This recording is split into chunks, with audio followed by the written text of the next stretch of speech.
Mohammad Rizwan was walking back to the pavilion after being bowled by a peach of a delivery by Bumrah. Soon after the video went viral on social media, DMK Minister Udayanidhi Stalin of the Eradicate Sanatan Dharma fame wrote on X that this situation was a new low and such behavior by the crowd was unacceptable. TMC's Saket Gokhale also condemned the incident and blamed the BJP for reducing the audience to the level where they heckle a Pakistani player. The BJP has in turn slammed opposition leaders for criticizing the chants and called DMK Minister Udayanidhi Stalin a mosquito which has come out to spread poison. This is of course a hit back on his earlier comments on Sanatan Dharma. This incident has drawn mixed reactions on social media, with a section of users sharing a clip of Mohammad Rizwan, the same player, offering namaz on the pitch or on the field, and asked Udayanidhi Stalin and others if this was alright for most, then why not Jai Shree Ram chants? Now, the ICC has rules against any slurs by fans or anybody in the stands against the players or against each other. But is a chant in celebration a problem? Certainly no. In fact, fans are known to tease not just each other but players on field too with chants and gestures and more. Then why is there an issue with this? In fact, many Pakistan players, prominently Rizwan himself, wear their religion on their sleeves even during matches. And the personalities of the players, their behavior and actions in the past get reflected in the response they sometimes get from fans all over the world. For example, if a player has been caught cheating in the past, naturally the chants that they get remind them of that everywhere they go. So did Indian fans in Ahmedabad really cross a line, or are some getting needlessly agitated? Is this needless criticism of India and its public? We'll take that question to our guests in just a bit. But first, take a look at this image, the one that I talked about earlier. Now, this is the image that is also going viral on social media of Pakistan wicketkeeper batsman Mohammad Rizwan. He was obviously praying during the match versus Netherlands in Hyderabad. Remember, there were many chants supporting Pakistan also, which is a country that is looked at not very favorably in India, in Hyderabad. He was also seen offering namaz on the pitch during drinks break, and this is not the first time that something like this has happened, and nobody has raised an objection. If a cricket field is not a place for religious expression, then should this also be a problem? That too by a player and on field? Now, just a week later, as I mentioned, in the biggest match of the World Cup, India versus Pakistan, there was this video that went viral, a group of people chanting Jai Shree Ram as Mohammad Rizwan is the player walking back towards the dressing room after Jasprit Bumrah took his wicket. Now, some would say this is unsportsmanlike behavior and condemned Indian fans. But remember, these are fans. These are not the athletes themselves who are doing this. Some also brought in the city and made connections to the BJP that has ruled in Gujarat politically for a very long time. But is a mere chant celebrating your God a problem?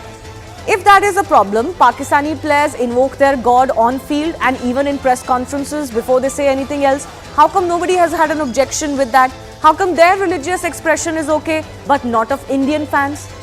Let me also take you through a few instances when Pakistani cricketers have brought in religion and in fact even ugly politics with India as far as their matches with India are concerned. And mind you, and I repeat this, these are not fans who can get carried away, who don't know how to behave on the field. These are actual athletes and former athletes.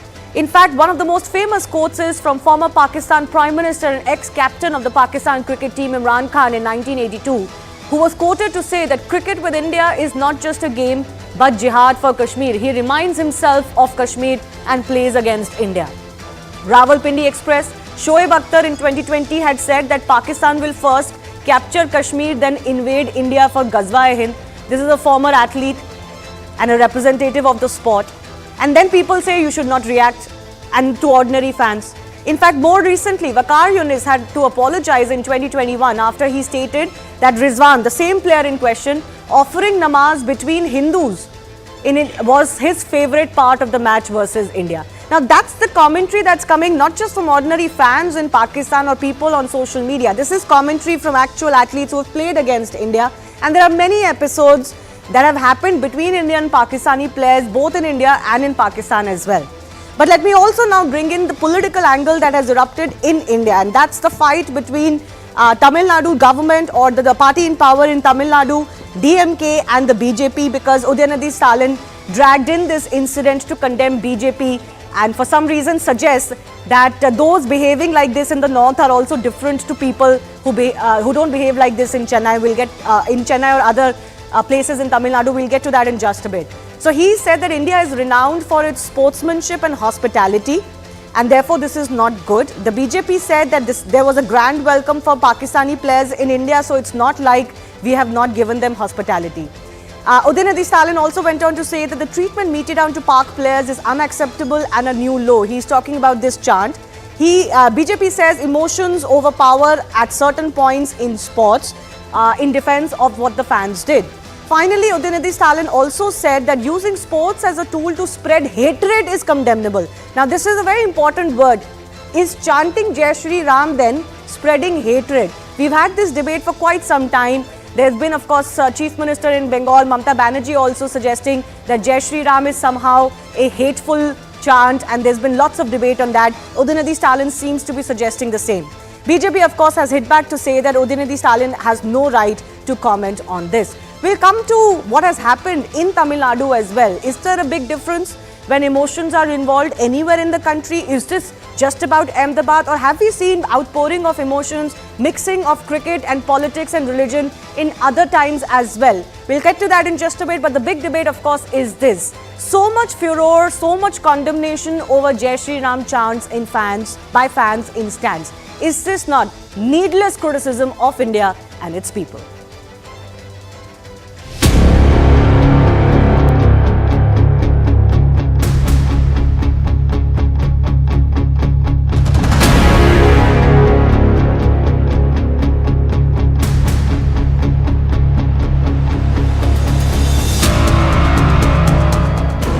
கேமா பார்க்குங்க என்று சொல்ல வேண்டிய ஒரு அருகதை உதயநிதி ஸ்டாலின் அவர்களுக்கு இல்லை என்பது என்னுடைய தாழ்மையான கருத்து.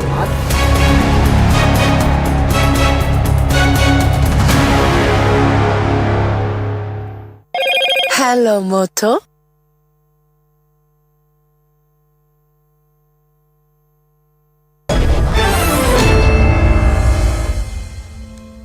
Let's go across to the guests joining us. Mohan Krishna is BJP leader. Vivek Srivastava is political analyst joining us. Sunil Subramaniam is former India team manager, and Abhijit Majumdar is columnist also joining us. Vivek, why don't I start with you? I have just given a brief detail about how there are, of course, outpouring of emotions and chants by fans all over the world. There were no slurs, there was no abuse. People were celebrating in a manner that they deemed fit.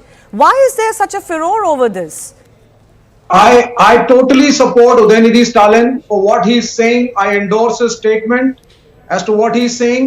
We have become a nation of mobocracy now, and you are using religious slogans which are meant for spiritual development to actually tease, to actually taunt, make satire, and it's a complete misuse. We have seen it in Bengal, where the Communist Party and other party leaders were treated in the same way.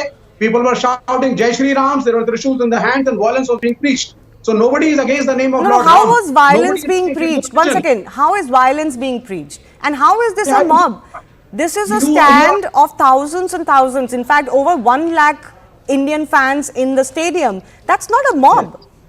No, it has become a way. I mean, they were using Jai Shree Ram not because they were trying to chant the name of Lord Ram. It was being used to give a particular message. Actually, there were other points during the match as well. No, let me put this in context. There were other points, other times during the match as well, where people did make religious chants. It was not only directed at Mohammad Rizwan. The crowd was celebrating in the way they deem fit. Navratri is coming in, Diwali is coming in. I'm not sure. What I'm not understanding is, once again, what I'm not understanding is, who is this offensive to? Who finds offense to Jai Shree Ram? Yeah, I'll tell you what is this. Since 2014, a narrative is being made in this country that the Hindus need to be a consolidated lot. Certain minorities are their enemies. There needs to be a statement of challenge given to them time and again, because Hindu khatre mein hai.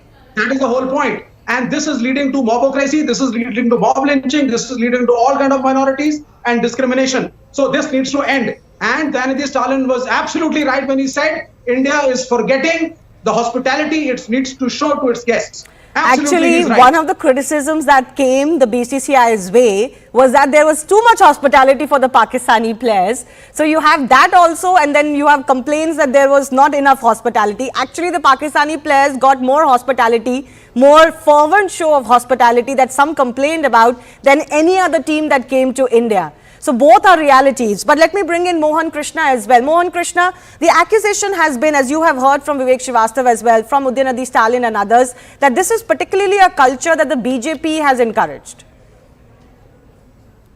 Very good evening. अरे विवेक श्रीवास्तव जी, आप भारत में है, India में है, कहाँ है? If not in India, we can call Jai Shree Ram.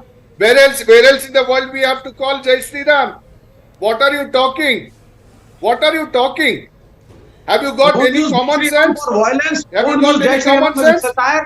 Don't use Jai Shree Ram to tease Now people. sports. If And somebody don't use Jai Shree Ram to chants, challenge people. if It's somebody wrong. chants, It's I a have not misuse of disturbed the you. name of Lord Rama. I have not disturbed you when you are talking. Listen to me. Okay. Listen to me. Okay. When somebody is chanting Jai Shree Ram, why your adrenaline is going up? Why it is going up? Okay. They should I'll call tell you. Allah, Allah is it? They should Yes, call Allah, you are Allah not is it? using the name of Lord Rama Then you for would have been spiritual very happy, is development. it? That You would have are been the using best the name of hospitality, Lord is it? Rama One by for one, getting please. political- Vivek, you had your Hospitality. opportunity. I would request you just listen to him, then I'll give you an opportunity again. Yes, Mohan Krishna, finish your point, please. Let me quote certain things to Mr. Vivek Srivastava. It is not for India is meant for hospitality right from the ages. Sanatan Dharma. Let me irritate Vivek Srivastava now. From Sanatan Dharma, from Sanatan time, we are best in hospitality. We have given hospitality, and we need not have to learn hospitality from you, Vivek Srivastava. G20 was hosted by India, Bharat, under the Prime Minister Ms. Modi. No, let's We have stick to the shown what is subject. hospitality to the No, world. leave hospitality aside. They're suggesting that this Jai Shree Ram slogan has been used as some sort of a war cry. This is what opposition says under the That is what BJP. They I find was offense coming to to- it. They find it violent. That's what I am coming to the point, Shivani. Yes. I would like to ask Vivek Srivastava, when there was a Nara in JNU, then that is okay for you. That is Bharat freedom of tere speech, honge sir. tukde tukde. Bharat tere honge tukde tukde. That is freedom Then you of are speech, happy. sir. When Jai Shree Ram is chanted in Narendra Modi Stadium, you have a No, problem. you are diverting from the topic. This is the double Vivek, standard of don't you. interrupt him. This is the Let him double have a standard say. of you. You accept it. In JNU it can happen. In Narendra Modi Stadium, Jai Shree Ram cannot happen. What are you Look, trying to say? You have to understand. We are in India. We are in Bharat. Bharat desh Can you just mein lower Vivek's jo volume, chalna please, hai, one by one? Jo Jai Shree Ram chalna hai, Jai Shree Ram we have to chant for hello also. It is not our practice. It is not you Macaulay education system people have taught people hello. Otherwise it was Jai Shree Ram, Jai Shree Krishna. Jai Shree Ram, Jai Shree Krishna is India's chant, Bharat ka chant hai. You know, actually, because the state of Gujarat and the city of Ahmedabad was brought into this, anybody who's been there, who has interacted with Gujaratis, who has interacted with people in Ahmedabad would know, they actually do say Jai Shree Ram, Jai Shree Krishna, Jai Mata Di, even during their normal conversations. That is Sanatan. This is how they Because of start your and end Macaulay their system. conversations. So, I'm not sure why them expressing their religious... Instigation and One second, hypocrisy and Vivek, not like this, please. I'm not sure why them expressing themselves in a manner which is not offensive or which is not a slur to anybody else should be a matter of Absolutely. such concern. But let me bring in Sunil Subramaniam. He's actually from Chennai, has played for Chennai, has handled Chennai cricket and has been with the Indian team as a team manager on several tours. Sunil, I mean, I'm sure you of all people know that emotions of fans do run a little bit high. I mean, the India-Pakistan match is considered to be special or different precisely for this reason, that this match is beyond cricket. And so many times from former Pakistani players themselves, we have heard statements or seen expressions which take this game beyond cricket. It takes it to religious identity or political identity. So why are people getting so upset if 10 fans stood up and said Jai Shree Ram to Mohammad Rizwan? Hi Shivadi, thanks for calling me. Yeah, you have a point. we'll have to take a mature view on this. See, this is not something that we started, as you had pointed out in your presentation. It has been a case earlier where people have invoked religion unnecessarily while playing sport.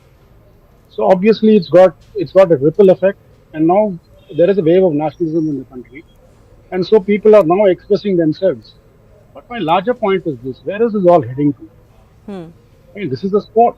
It's a sport. Ideally, I would love that if the DJ, apparently DJ played Jai Shree Ram, nothing wrong with that. We are a Hindu nation, majority of which, yes, but we also have other religions too. Now, what this will do is it sets in a very unhealthy kind of, it sets in an unhealthy mood where we begin, one versus this. It need not necessarily be A versus B.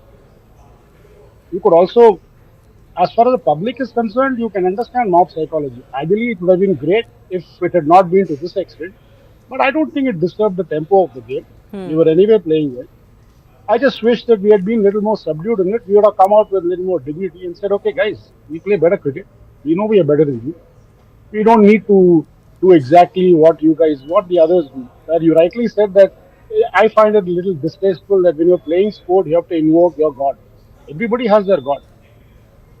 So I found that that's what sets this. And now that there's a wave of nationalism in the country, I can understand the reaction. But it would have been better if it had not been this, vociferous and people reacting left, right, and center. I think it was managed well in the end. I just wish it had not happened. Well, it would have been better. But I don't think it's such a big issue. We have to get on with the game. Yeah, there are former players like Lakshman Sivaramakrishnan who've also come out to say that we've faced worse when we have travelled to Pakistan, when we have played in Pakistan. It may not always get captured on video. There are videos of a Pakistani player, in fact, telling a Sri Lankan player in the past to convert to Islam on the field while they are walking off.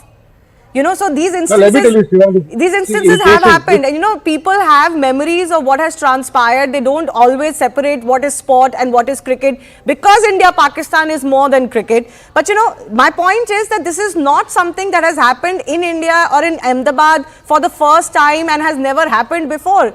This does happen from time to time. In fact, slurs have been made by fans. This was not even a slur. There was no abusive behavior, no attacking behavior. The fans have attacked players in the past on the field of play. This was just an expression of joy. Let me put it this way. Yeah. As far as what we talked about as Krishnan and his experiences, let me draw this analogy. Now, when we are at a war or when we are at a battle, let's say cricket it's a battle.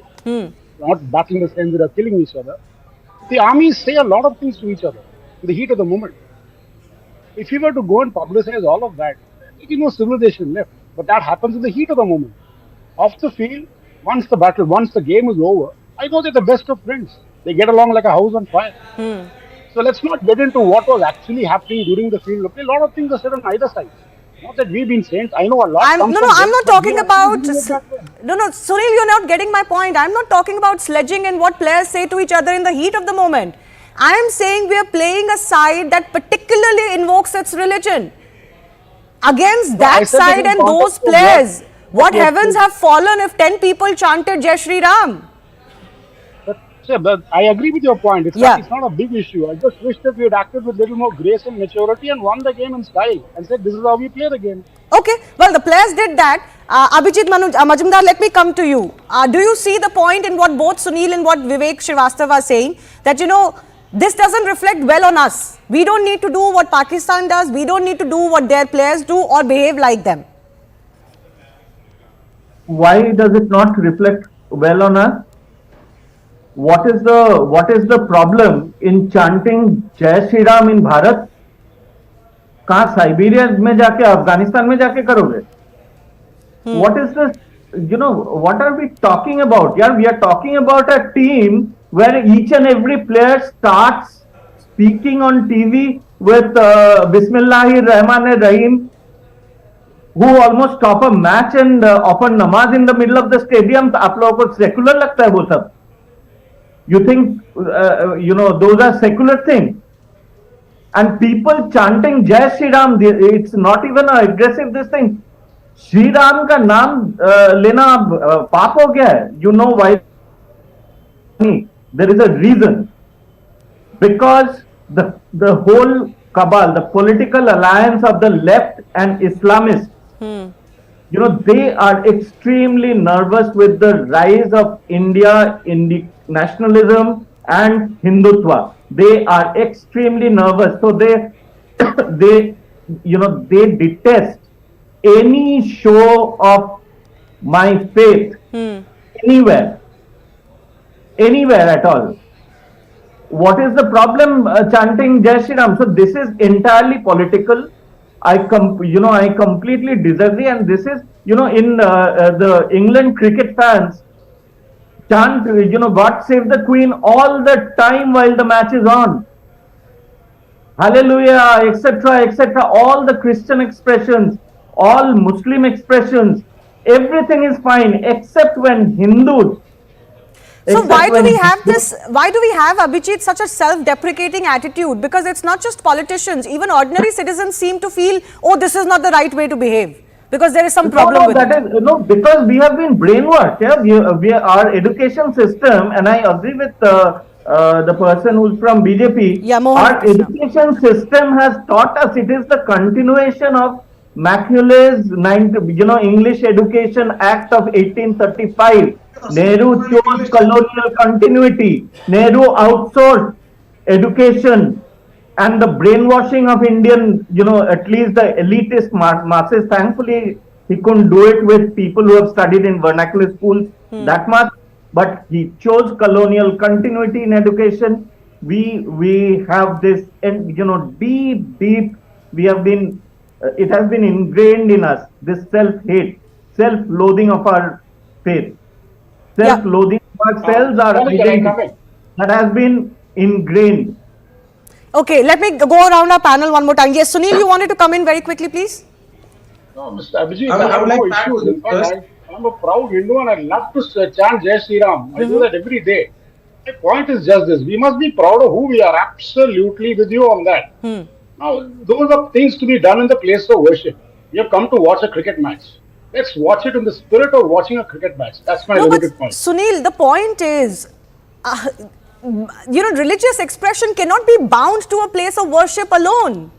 That whole idea that you cannot express yourself religiously outside of a temple in itself the idea that we are challenging. Why can't you? Everybody else does it. An eye for an eye makes the world blind. It's not an eye for an eye. It is not in revenge. It is an expression of your identity. I don't have a problem with that. I certainly don't have a problem. Why is that we hyping it up just because the India-Pakistan match is going on? Watch it in the spirit of the game. Okay, so how is this against the spirit of the game? Against the spirit of the game would be if you abused a player, if you made any slurs against them. You're celebrating. I think this You're not celebrating. One by one, please. One by one. Vivek, I'll come to you one by one. Sunil, please. Yes. This is more in your face. I would have loved a more mature approach. Okay. Certainly not that many sections shouting. Of course, a few will. There is no harm in that. That's where the public is, as the columnist Abhijit was saying. Crowds the world over chant a lot of things. And some may not be palatable. But in a crescendo with these huge numbers that goes on, it has got a different reverberating effect. That's about all. There's no harm in. Absolutely, I'm proud. I'm proud that who I am. I'm proud. Jai Shree Ram is a great stand. Yes, it is. Okay. So you're saying it's not mature. If others do it, doesn't mean we have to do it. Mohan Krishna, how do you respond to that? Mr. Sunil, I've been trying to come in for a long time. Vivek, I'll come to you. Vivek, I'll come to you. Be patient. I will come to you. Yes. Mr. Sunil Subramaniam has accepted one thing, that chanting Jai Shree Ram is a good thing, but not on the field. How can it be? See, you call Ashwin. You call Sunil Subramaniam. Subramaniam is also Muruga. He is also Muruga. When you are playing, log aisa bol rahe the, come on Subramaniam. So then, will it become a religious, Mr. Subramaniam? Let's take out all this. But they're addressing me directly. They're addressing me directly. That's what I'm saying. Let's take out all this. This has been taught to us by this Macaulay system. I'm coming to the point there. What Macaulay are you talking about? Macaulay system, hello. See, they can do namaz. Vivek, if you don't interrupt others, you wait for your turn and come. You spoke first. Let me come to you. I will give you your opportunity. Mohan Krishna, please finish. 20 seconds. They can do namaz on the streets, they can do namaz on the ground. That is Who's okay. they? Who's That they? is okay. I'm not endorsing But that. chanting Jai Shree Ram by okay. anybody is Who wrong. is they? That is not okay. They are also- That is not You okay. should have a single standard, Mr. Vivek Srivastava. Okay. Apply the same standard to everybody. That's what he's saying. And I think that's what everybody is saying, Vivek. Please have your say now. Thank you. First of all, these two gentlemen who are ranting about the Macaulay education system, let me tell you, 5,000 साल पुरानी संस्कृति की बात मत करिए. CNN News 18 is also a part of the Sanskriti of this nation. It's a channel where we have a host and anchor speaking in English. You are wearing a Western dress, speaking in a foreign language. Sanskriti changes with time. So it is not No. I'm sorry, you have Yeah, invoked what is me your thing? and my channel, so I have to come in. You don't understand the difference between culture and progress. For me, there is no difference in that. And I'm sorry to say, I am not self-deprecating or self-loathing. Understanding is pathetic. So English is not a part of Sanskriti of this country anymore. English is not the issue बिल्कुल ऐसा here. नहीं है. Part of the Sanskriti is also to imbibe what others foreign doing, अरे आप ऐसा है तो Hindi what में बात is written कीजिए ना abroad भाई. is also part of Express we imbibe it. अब हिंदी में बात कीजिए ना. अगर आप संस्कृति का रायबारी है. Listen, man. One second. One second. Let me just make sure you don't speak over each other. Can I just have Vivek and Abhijit with me just for a second? Vivek, please continue for 20 seconds and I'll give Abhijit the opportunity. But I think the point you're making about a culture versus, what you take in is absolutely incorrect in this context. Nobody is against any traditions and nobody is questioning any traditions here or language here. You're confusing two different issues. Education system, let them stop speaking in English and let them stop coming on English channels. जाएं हिंदी के channel पर फिर. Why? But We have adopted English. We have adopted English, not the brainwash that comes with it. You have adopted the brainwash that comes with English. We haven't. Players of our country have offered namaz on the field. The Pathan brothers were there. So what is this they versus us? no, so if that is not a problem, why is Jai Shree Ram a That is problem? not a problem. Why is Jai Shree Ram a problem? Exactly the point we are making. If that is not a problem, then how is Jai Shree Ram by fans a problem? Not even on the field of play. You are not using Jai Shree Ram to remember Lord Ram. How do you know?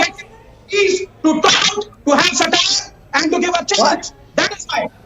Okay, Abhijit. You are not using it in the right spirit. Okay, I'm running out of time, not in the right spirit. Abhijit, final 30 seconds. Yeah, so I mean, Jai Shree Ram is here to stay.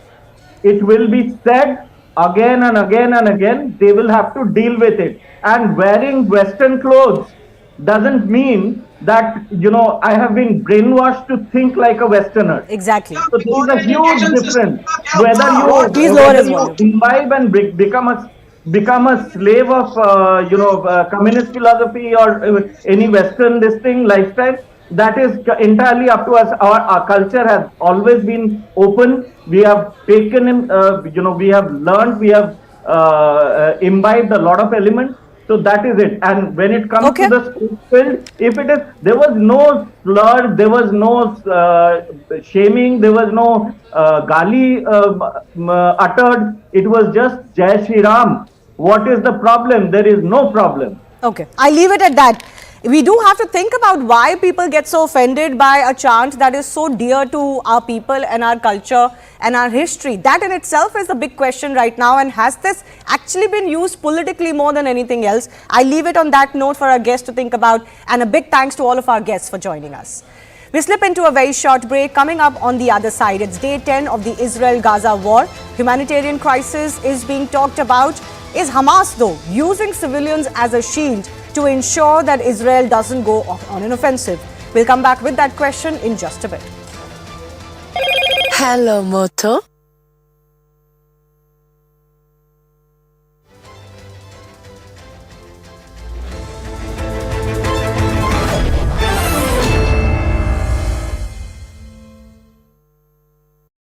Dalhousie.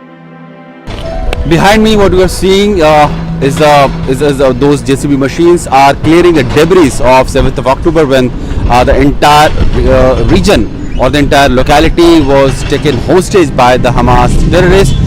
The police station, which is now in rubble, was also taken hostage by these terrorists, and about 20 to 30 people from the city were killed, including policemen in the police station.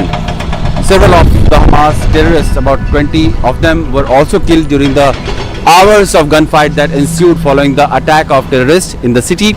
And as we have seen, the entire town has no citizen, only the reservists, the people, the police, security personnel, or some of the media persons have been around this place covering the story of tragedy, the trail of destruction.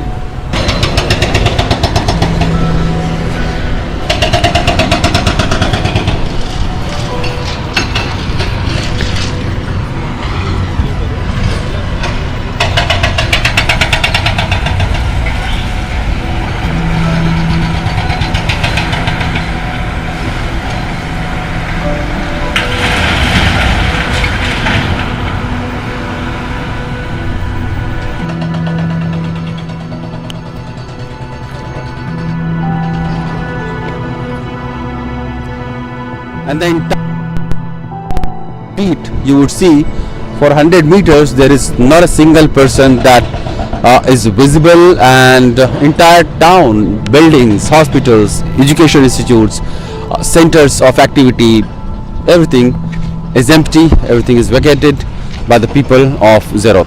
So we are joined by Adna, and she is 71-year-old. She is one of the few who has not left the city of Sidroth, which has been under attack in the last 7 days. We have seen, like on 7th of October, there was a massive massacre, a rampage of Hamas terrorists, which went on for hours in the city. And after that, security forces have taken hold of the city, but many of the civilians, almost entire civilian population, has fled from the spot. Ma'am, you are still here, so why didn't you go?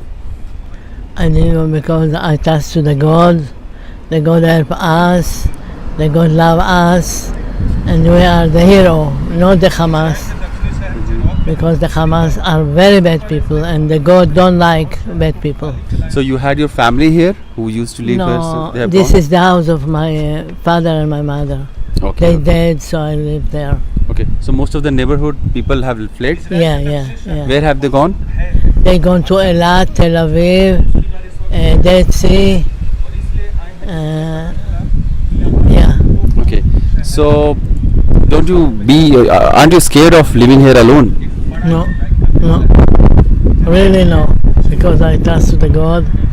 The God love the people. They good, not bad. Many of the Israelis have very fond connection with India, and many of them know India very well. She's also very fond of in the movies. What movies do you like, ma'am?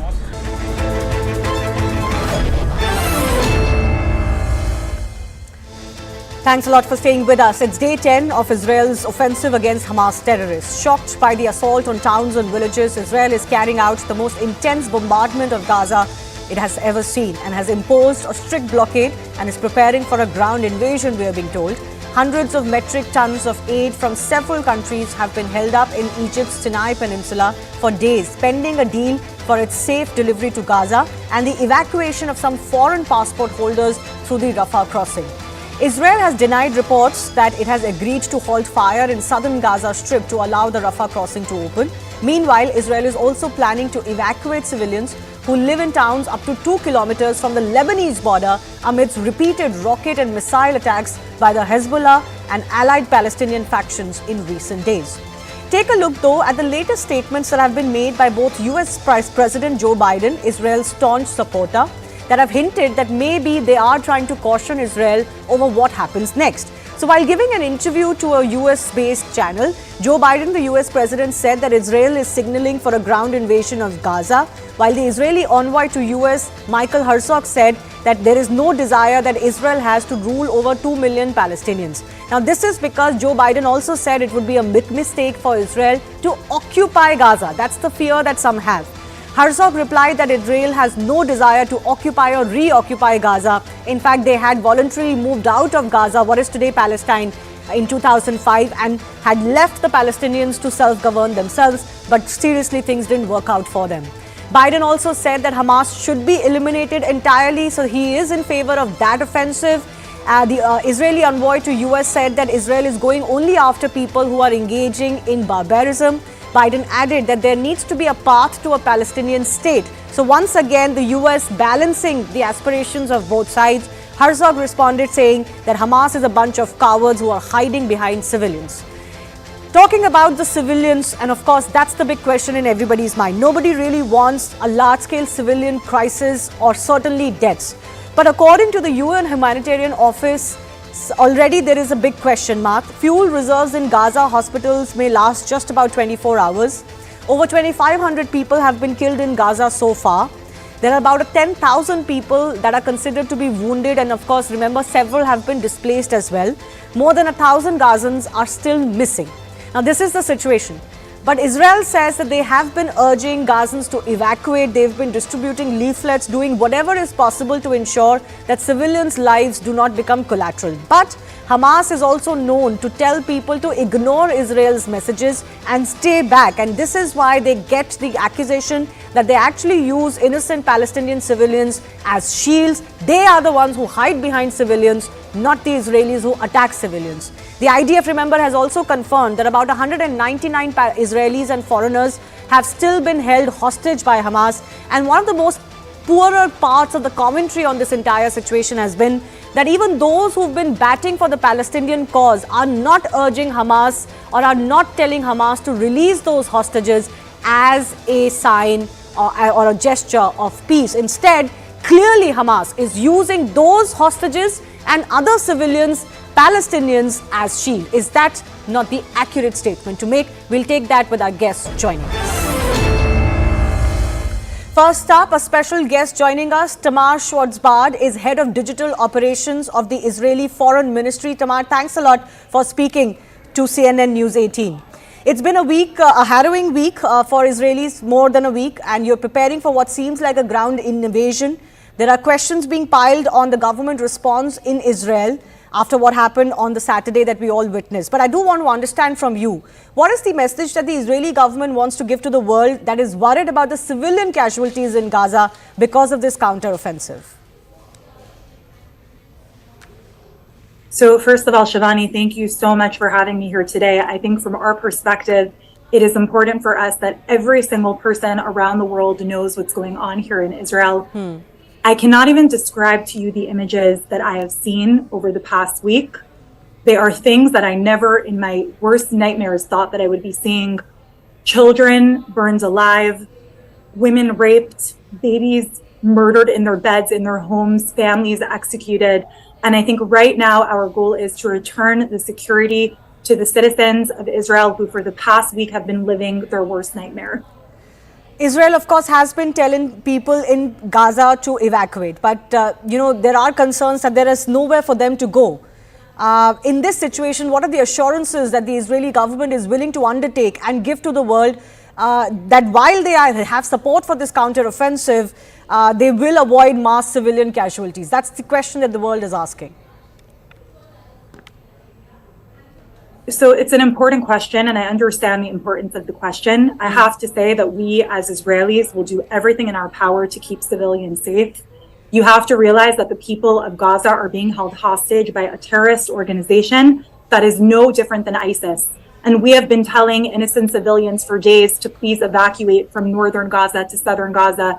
We've been sending hundreds of leaflets from the air telling civilians on Gaza that our fight is not with them, it's with the terrorist individuals who are holding them hostage.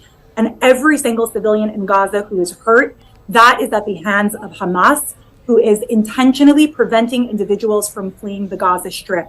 I think it is so sick and twisted that Hamas and the individuals who are responsible for the welfare of Gazan people are trying to hold them hostage and prevent them from leaving so that there are more and more civilian casualties. Of course, we will do everything in our power to protect civilians because that is our job. That is something that is extremely important to us. But every single civilian who is injured, that is at the hands of Hamas, and they are going to be held responsible.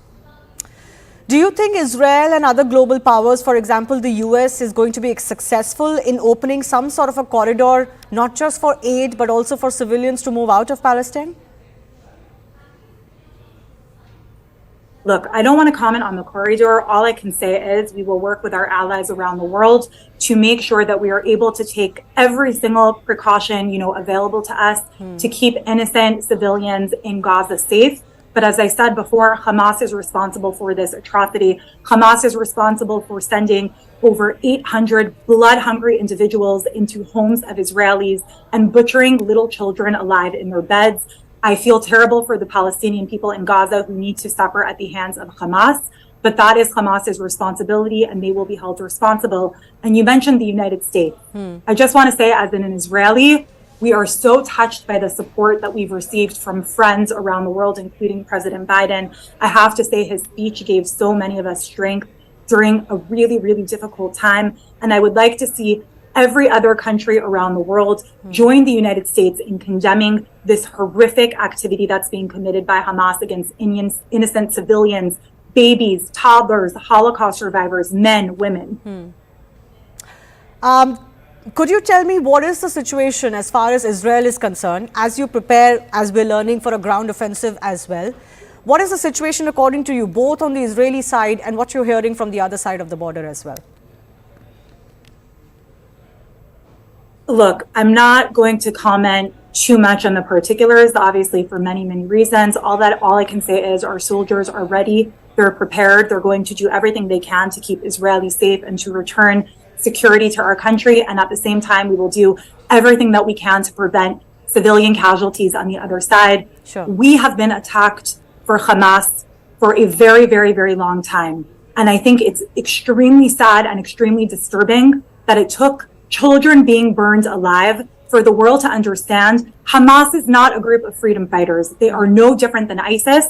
And the images that we are seeing from this conflict prove that. Yet, despite what all of us saw, we've seen a lot of noted personalities, including members of prestigious groups, academia, global personalities, politicians in the US and other countries come out in support of Hamas and question Israel on this. How does that make you feel, first of all? Because we've all seen the images. What is your message to them? I think they're extremely misguided. I think that anyone who could come out in support of Hamas really has to do some deep digging inside to understand what would allow them to be so cruel towards other human beings. Look, I am a third-generation Holocaust survivor. 4 of my grandparents were survivors of Auschwitz. I never understood how people could deny the Holocaust. And I have to tell you, for so many of us here in Israel, suddenly we understand, because you see the horrific pictures online. You see people questioning the pictures. You see people having debates online as to whether 40 babies were burned alive, whether they were decapitated or whether they were just murdered. And you have to ask yourself, what kind of cruelty does it take within a person to ask those kind of questions? So for all the individuals who are standing, on Hamas's side and who are supporting Hamas, all I have to say is shame on you.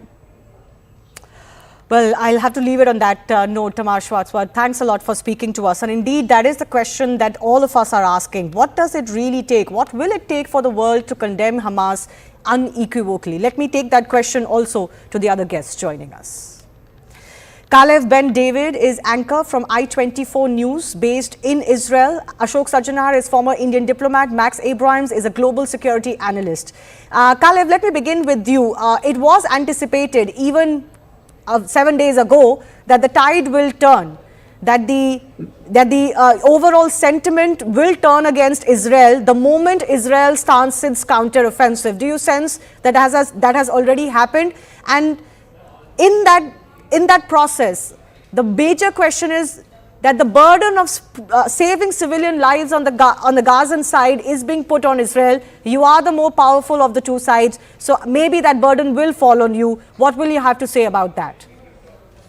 Well, look, first of all, in part, I agree some of the tide is turning. I think Israel's going to try to make the case, which I will remind your viewers, that in the battle conducted against Al-Qaeda and Islamic State, ISIS, over an extended period, primarily by the United States and some of his NATO allies, in those countries, Afghanistan, Iraq, Syria, not tens of thousands, hundreds of thousands of civilians lost their lives in that extended campaign against both Al-Qaeda and ISIS.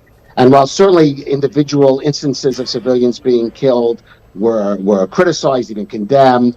Nobody put a timetable on the United States and the NATO allies to do it. Nobody said it was illegitimate, that their campaign was illegitimate, even though it did cause civilian casualties. And I think Israel and its supporters in the coming days and weeks is going to try to make that case to the world. Unfortunately, as you say, Israel is held to a different standard. Its supporters would say a hypocritical standard by much of the world to deny it that latitude to carry out the campaign.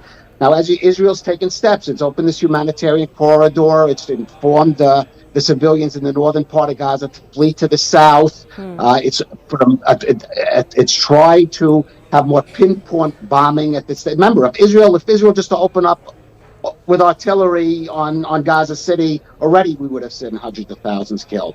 So Israel is trying to show restraint, but at the end of the day, its goals are not only to take out the Hamas leadership, free its hostages, but basically to demilitarize Hamas. And that will be a costly campaign on both sides, including civilian casualties, and it will take some time. Okay. And yes, it's going to come under immense geopolitical pressure.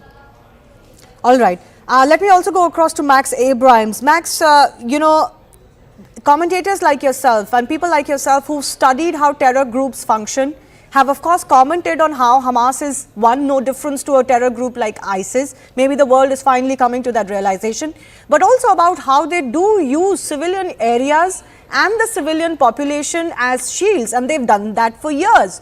On top of that, what I asked earlier as well, what's shocking is actually nobody is pressurizing Hamas to release those hostages. If there was to be a move to peace or to ceasefire, that would be the way to achieve it. But even that burden is not on Hamas. The entire burden is being put on Israel. Yeah, that's right. I mean, obviously, the seizure of 199 hostages, that's the number that's being reported, puts a lot of coercive pressure and fear into the countries from which those hostages, correspond. Obviously, most of them are Israeli. However, I will also say that I believe that all of these hostages is somewhat problematic for Hamas as well. What exactly is Hamas going to do with these hostages? It doesn't seem like it knows how to negotiate anything. And yet, if it kills the hostages, that doesn't benefit Hamas either. There's a widespread misperception, including among academics, that more and more tactical extremeness, if you will, favors the group, favors the perpetrator. But I have a large amount of research on this, including a book. And what I find is that when militant groups escalate in terms of their tactical extremeness, when they go the ISIS route, they get the ISIS treatment. It makes it harder for supporters around the world to give money to back groups that are seen as just universally disgusting. It will strengthen Israeli resolve to crush the perpetrators. So this hostage situation is interesting, and it cuts both ways. I don't see it as helping Hamas. I think it's actually going to be an additional liability for the organization. No, absolutely. I in no way wanted to suggest it helps Hamas. In fact, my question is the commentators who are pro-Palestine cause, and it's okay, you can be for the cause of a Palestinian state. Why are they not urging that Hamas should release these hostages if they care so much for the civilian life? Because it's a reality that hostages have been taken. And that's the inequality in the commentary that is taking place, where all of the burden to be conscientious is being put on Israel and nothing on Hamas, while people continue to defend them as well. Ashok Sajjanhar, do you think the world can come together? Because, there are also question marks on to why other countries who are bordering Palestine don't do their part. They want to keep the Palestinians boxed in. No, absolutely. You're very right, Shivani, and I agree with all the comments and statements that you have made, particularly, in your interview in your conversation with Tamara and in the current session of our program. Because people are not talking about the hostages at all. Yes. And that's very, very surprising. What I also find surprising is, Saturday is the 7th of October is not all that far away, but it seems to have completely disappeared from the consciousness and from the memory of of the global community. No one is talking about that. Everyone is talking about, what's going to happen to the civilians. And I would give it to Israel that they have been going out of the way to sensitize the civilians, tell them that you have to move out. And they have been restraining the ground offensive because they've been ready for some time. And the level of anger in Israel has been, for revenge, for going in and dealing with Hamas has been so strong. But Israel has been restraining that and giving time and extending deadline after deadline after deadline for the people to move down south. So I think the neighboring countries also need to recognize their responsibility that, But there is a concern, Mr. Sajjan, there is a concern that if Palestinians leave, they'll never be able to come back. And I think that's a fair concern, which is why maybe some of the other Arab countries don't open their borders. Although I would say that they still need to take care of the fact that civilians should move out and a solution can be found later. Even US President Biden made that comment that this ground invasion should not be to reoccupy Gaza. The Israeli Prime Minister has assured that. But don't you feel that is a concern? No, it is a concern. I think Mr. Biden has made this point clear, but it is also my very considered view that I don't think Israel is going in to occupy that land, because I think occupying that land will be more problematic. They have just said that Israel is going to decimate, to exterminate Hamas. And that is what they would like to do. And then they would, after the Hamas is gone, they would like to give this land back, Gaza Strip, back to the Palestinians or to the Palestinian Authority from the West Bank, so that they can have some sort of a government, so that they can provide decent living. Decent, it almost reminds us of what happened in 2005, right? Yes, yeah, exactly. Kalev, I was going to come to you as well. Please add what you want to add, and also could you give me a sense about that ground invasion? What are you learning? How prepared or when can that happen? Sure, but first I just want Brandon to add to this point. Israel is going to war against Hamas, a war to the finish, with or without international support. Let's be clear about that. That is coming. Where the international community will have to step up, especially in this region, I think will be the day after. Regarding your questions, well, there's a concern if they leave temporarily, leave into Sinai, they won't go back. But they will if they have a future in Gaza. Now, Israel certainly does not want to reoccupy Gaza. They evacuated 9,000 civilians and all its forces there in 2005. But there will be a day after Hamas. That's the point at which the international community, especially countries perhaps like Egypt, Saudi Arabia, the United Arab Emirates, perhaps will be called on to take part in a reconstruction of Gaza, maybe even a pan-Arab military force to help the Palestinians hold it. That's when they'll be called on. About the ground invasion, it takes time. Israel called up 300,000, more than 300,000 troops, 300,060. It takes time to get that kind of force armed. It gets to make sure its plans are in place to get the proper intelligence. It may not be this week. It could be any day. I don't know. It may not be this week. But there is a clock ticking on Israel, as you said, in terms of the international backing that it does have from that. I would imagine it would have to be in the next 2 weeks, for example. All right. I'll leave it at that. I've run out of time. But I do thank all of our guests for joining us and for their comments. Leaving you with some other news, cricket is making a comeback into Olympics after over a century. The T20 format of cricket has now been officially included in the program for Los Angeles Olympics 2028 after the IOC voted to include men's and women's cricket along with 4 other sports in the roster for the LA Games. Take a look at this reaction by the IOC President, Thomas Bach. Thanks a lot for watching. Now, cricket has evolved very, very much over the recent years. I cannot speak, about 50 years before. But what I can see, and what we all can see, is this great development of cricket, and we have also always been made aware of this, not only about the great development of cricket in India, but beyond, by our IOC member in India, Nita Ambani, who has there given good advice. We have seen the figures developing. And then we had there this discussion with the organizing committee of LA. So everything came together.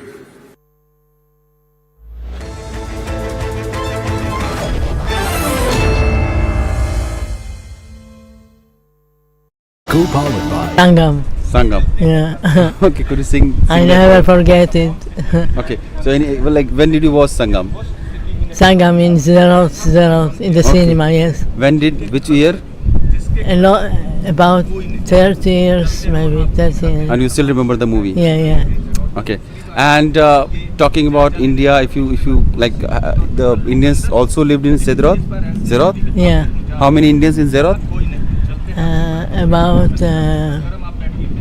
4 families. 3-4 families. They have also fled. Yeah. So 3-4 Indian families from Zerot, they have also fled, and they were part of the community here. Yeah. So you see, the entire city of Sidrot has been become like a ghost town. There are streets, houses well built, nice streets, and you will not see a single person who is still living there. Very few people like Itna, they have not fled from the spot. They believe in God, and they think that probably the Almighty will save them once again and for all. The town of Sidrot, which used to be very hustling, bustling, wears a very deserted look. Streets are empty.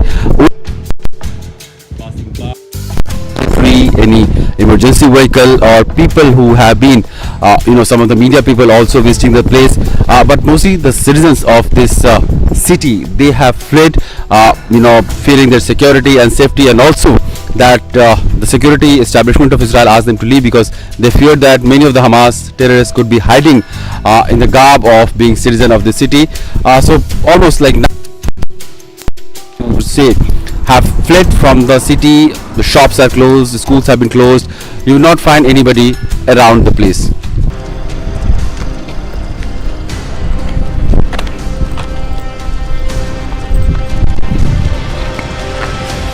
אנחנו חיים פה בשדרות ואני שייכת פה ועוד בשדרות. All people fled from the city. אנחנו פה. Yes. Okay. Most of the people have fled from the city.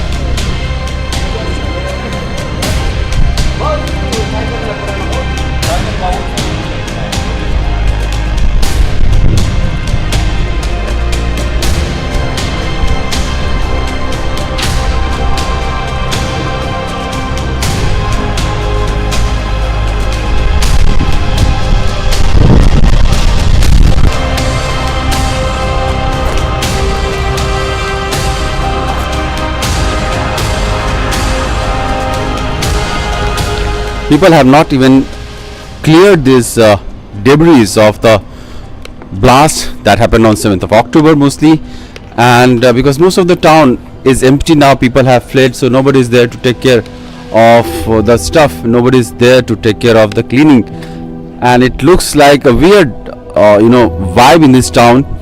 Everything is all good, houses are nice, streets are clean, but there is no one who is living here. It's a weird feeling walking in a town which Jai Shree Ram, Jai Shree Ram, Jai Shree Ram, Jai Shree Ram. India won a famous victory against Pakistan, but instead of basking in the glory, several self-appointed caretakers of secularism in our country were apoplectic, angry, as it were. As the lights dimmed in Ahmedabad's Modi Stadium, the high priests of secularism were writing dirges in the dark about the future of Indian secularism. They accused Jai Shree Ram chanting cricket fans of blotting the glorious secular traditions of the great game.